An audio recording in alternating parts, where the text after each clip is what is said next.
How to make a game pass and please donate. So if you want to make a game pass and please donate, then what you need to do is you just need to simply open up your Roblox application if you have your Roblox application. Or if you don't have the application, you can also go with your browser. After that, go with www.roblox.com, and here you need to log into your account. After logging into your account, now you just need to simply go with create section, which is on the upper left. Once you're under create, now you're on the left side, you need to go with dashboard, and from the dashboard you need to select an experience. Make sure that you're under the experience section and then click on the experience. From the experience, from here on the left side, you will have monetization. Click on monetization. After that, go with passes, which is right here, and you need to go with create a pass.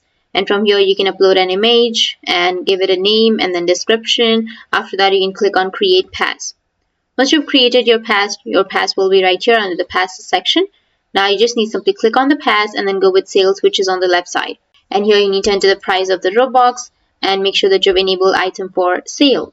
And after that, you can go with save changes. And that's it.